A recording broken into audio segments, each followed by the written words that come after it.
Joseph. And I'm Nick. We watched episode 15 of Tyler Perry's Beauty in Black, now streaming on Netflix. The crimes against humanity continue. This episode is called The Lion's Den. So we know from the last episode, Rico was able to get Sylvie, Kimmie's sister, out of the strip club, but Jules snatched Kimmie up and dragged her back in. But this episode opens with Debbie Morgan in bed, and Richard Lawson walks in and sits on the bed, and she immediately has a gun ready for his ass. And basically, Richard is there to apologize to her, saying, I'm so sorry that I put y'all through all of this for 14 episodes because I found Debo and I tortured him. And so I know that Debo did it. Which, again, why did Debo... I don't know. I am so confused. He was tortured into admitting to something he didn't do. That, like, what kind of drugs did Jules give him? What could Jules have possibly done to this man for this man to endure torture to keep up the charade? Get him some milk. Yeah, what was he on? I don't know. Then we go back to the strip club and Angel breaks out of the closet. And then that one stripper who wanted him to rob Charles with him is trying to convince him, like, you need to go. But Angel doesn't want to leave. Then we see Jules yelling at Kimmie, trying to ask her questions. They want to know who the old man is. Rico. Who took Sylvie. Now, Rico, they keep calling him the old man and the old N-word. He doesn't look that decrepit, okay? No, Rico Ross looks great. Yeah. Actually. Like everybody's talking about how old he is. Like, no. I mean, he's a mature man, but the word I would use is distinguished and mature, but he definitely is not. Anyway, then Felicia's trifling ass walks in, talking about Kimmie knows who that man is. He used to come all the time and request her for dances. The strip club has cleared out even the sex arena in the back, but Felicia's still there. For some reason, Felicia's ghetto ass is she just she bothers me. Is this part of her job description? Because she's actually questioned about who her boss is, and it also doesn't make sense that she's trying to like play a position because she doesn't know that Delinda or Body is dead. Right. So it's not like she's trying to like move in. So I don't know why she's trying to get all these extra credit points. It's so confusing to me. But anyway, she's like, yeah, Kimmie knows that man. Kimmie crack corn. And so Jules gets mad, like, I'm getting soft, and tells Felicia, hit her. So Felicia punches Kimmie in the face. And then he says, don't hit her in the face. Why? Does that matter? That's her whatsoever? moneymaker? But like she can't dance? If at this point, are you going to put Kimmie back on stage? I feel like you're going to give her... You're planning on letting Mallory, Bellarie, and Roy tear her apart. So what does it matter if her face... It doesn't make any sense. Stupid. So Felicia proceeds to beat up Kimmie. Knocks her on the podium, off the podium. Kimmie doesn't do shit to defend herself. Okay, we need to take a moment to discuss the use of telephones. And how everyone seems to have everyone's phone number memorized. Not just everyone's phone. Okay, so Angel is released from the closet.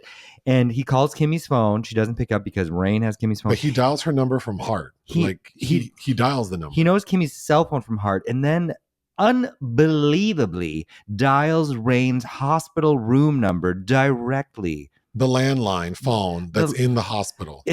And she picks up and she's like, oh, I got you. So that's not even the general hospital number. He called like the direct number to her room. Then Rain hangs up and Rain calls Horace's cell phone. How the hell does she know Horace's cell phone number? This is crazy. There's no way. There's no way. I have more than one. I have three. Well, I shouldn't say. Anyway, I don't have many numbers memorized. How these people are, it's crazy. But if Rain and Angel were resourceful enough to have photographic recall, they would have figured out a way to move on with their lives and not be stuck working in the strip club. There's no point even trying to go there because you already know that that's not gonna happen. Okay, so then Rico shows up to rescue Kimmie and Angel. And this the only thing that has happened for this entire part 2 of this series that made any damn sense to me is when Kimmie leaves, like she's free to go, she slaps the shit out of Felicia. But it would have been super funny if Angel also slapped Felicia. That would have been as trifling as Tyler's writing is. I don't, and the fact that most of his films do contain a man hitting a woman. Mm-hmm. I don't know why he didn't have Angel slap the shit out of Felicia. But Angel seems like a sweetheart. But you know what also doesn't Although he did get those 2 girls sex trafficked, so I don't know. Well, right. It's very... so Horace walks in. Brian Tanaka first comes in like, we got trouble. And like right behind him is Rico sauntering in with his cane. He puts the kibosh on everything going down. Literally shuts all the shit down. Then why the hell didn't he walk in the front door in the last episode and say, give me that young, fresh thing you're trying to... I wish people could see me while we reviewed this, because I'm constantly doing that video of Oprah where she's like, yeah, obviously. That's what I'm doing every time you're talking. Like, there's no rhyme or reason. The people that... Common sense does not exist in this script. Those running the shots at Delinda's blah, blah, blah, they know who he is. At the point where Rico knew that the way to get Kimmie is to get her sister back, why didn't that man just walk into the club and get her? Because he just walked in and everything shut down. Instead of all this thing like Kimmie's like, find out what name they're calling her by so you can ask for her. Okay, so Rico is in there talking to Jules, and Jules is trying to explain, like, well, Kimmie was messing with Roy, and she's the one who pushed her out the window, so I was trying to get her, and like, there's an explanation for all this, and Jules is just running his mouth trying to make excuses, and Rico is not engaging. Mm-hmm. And then we realize that it appears that Rico had like a stroke or something, because he's like catatonic, he pissed himself, so then... Which actually, that scene was kind of creepy, because it's like, what's happening? Mm-hmm. And then all of a sudden, Rico gets up, walks out, and Angel's waiting. But before that happens, while Jules was trying to explain to Rico what he was doing, Angel's trying to appeal to Kimmie, like, please, your sister's here in the truck. Why don't we just wait for Rico to come out? Because clearly the man has some juice. He has some pull. Mm-hmm. He can help us. But because Kimmie is on the wrong side of reason, she is saying, no, I need to go to the hospital. And Angel's like, you don't need to go to the hospital. She's just high. Like, you just need to let her sleep it off. Okay, 2 things. I mean, I can't even get irritated because nothing Kimmie does makes sense. No. But it's like, what more does Rico Ross's character need to do for you to understand that he's trying to help you for some reason? Mm-hmm. Also, you were sex trafficked. You, I'm sure, have been forced to do all kinds of things, probably under the influence of drugs. You work in an environment where probably most people are under the influence of drugs. Mm-hmm. Why is she acting like she doesn't understand that her sister's been drugged and she's going to be fine? Exactly. She's breathing. She's conscious. Like, she's just out of it. She's wearing a terrible blonde wig. Why didn't you snatch that right off her head? Right? Why is she letting her sister sit in that car with that wig on? Take that off. But Kimmie being Kimmie is like, F that, I'm leaving. I'm taking my sister to the hospital. But she can't drive Rico's truck because I guess Rico has the keys in his pocket. So Kimmie gets into that BMW she stole, mm-hmm. and then drives her sister to the hospital. So then we come back to Rico leaving the strip club, and Angel helps him and recognizes there's something wrong. Rico says, you need to get me to a hospital. So they're driving. Okay, so now Rico and Angel are in his pickup truck, his gardener's pickup truck, driving to the hospital, and Kimmie and her sister are in that BMW driving to the same hospital. Mm-hmm. So while Kimmie's driving, her sister is like tweaking, and she's saying, there's an old man. Who's this old man looking at me? And as the audience, we see there's an old man in the back seat of this BMW. Mm-hmm. But Kimmie thinks her sister's just tripping. Like lying down, catatonic, eyes wide open. Mm-hmm. It was like Weekend at Bernie's. Yes. And then, which is kind of creepy.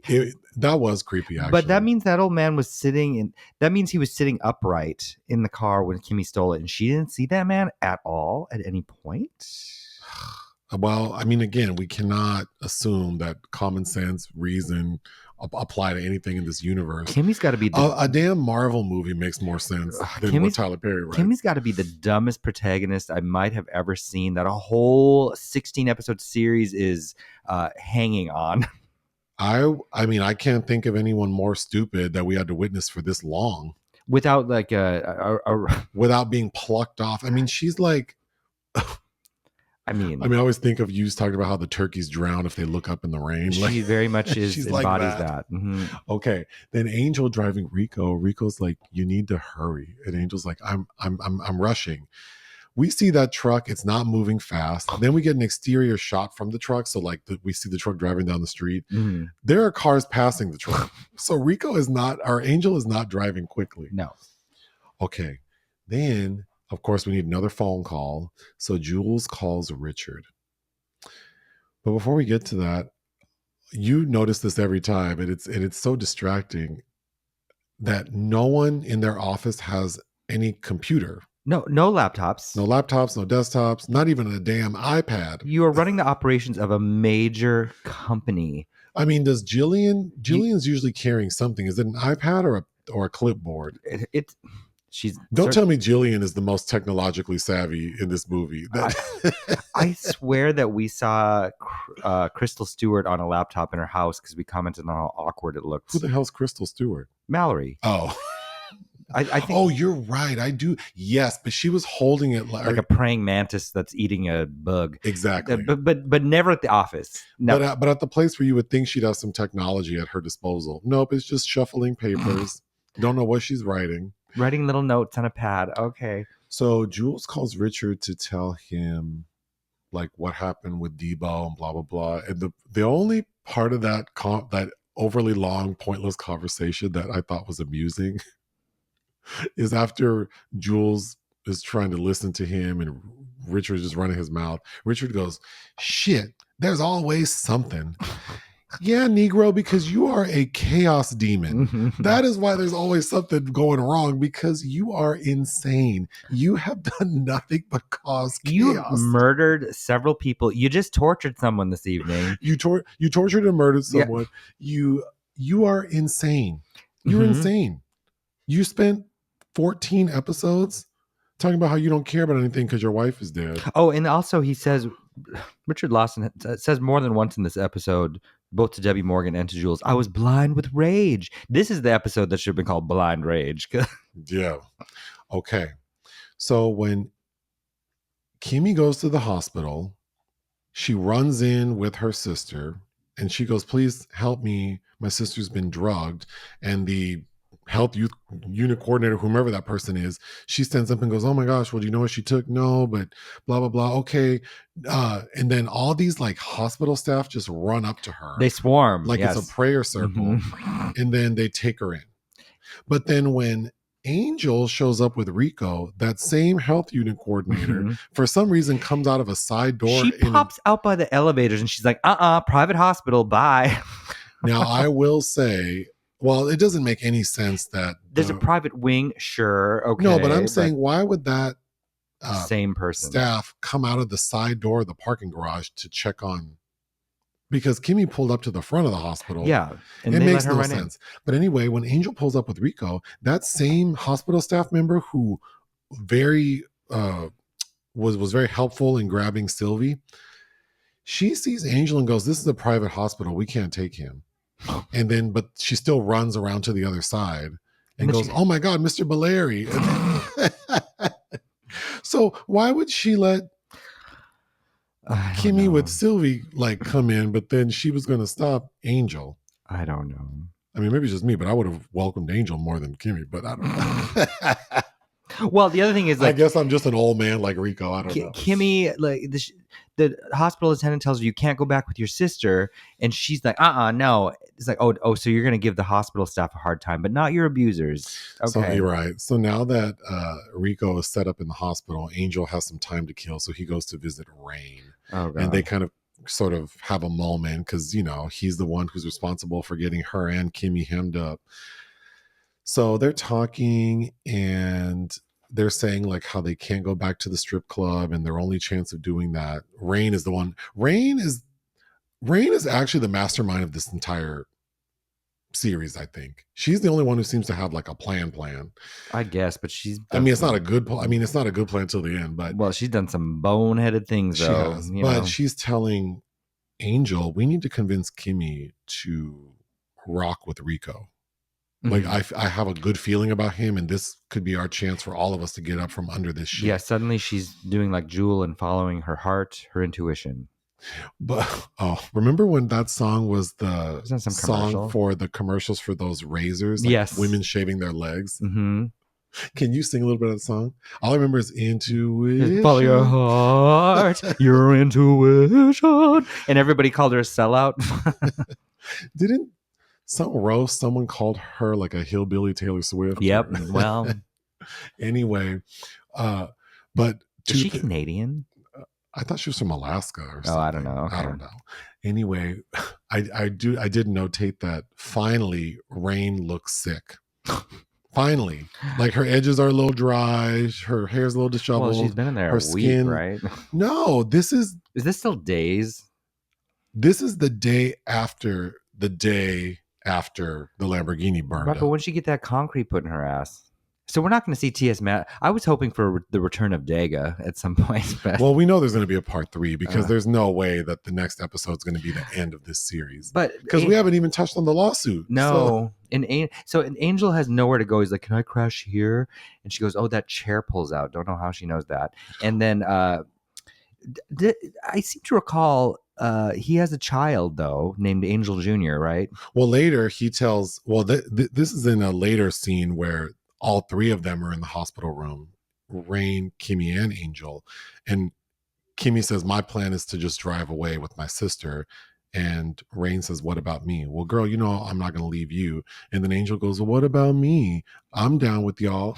And then they make fun of him like, yeah, you're the reason we're in this mess. Mm-hmm. I thought that scene was so inappropriate because the score that's playing while they're having this moment is like so unserious. But it's like, what about your child? These women have been sex trafficked, repeatedly sexually assaulted, abused, manipulated. And then the man who's responsible for getting them in this position is like, can I come with y'all? Like the vibes are like that movie Crossroads with Britney Spears. Like that's how it feels they're acting. But when Angel's alone with Rain, he's asking her about how she's feeling, and she goes, I don't want to talk about my health right now. Okay. What? I think the audience deserves to understand what's happening. What surgery did you have? Okay. A quick side note as I was thinking about it.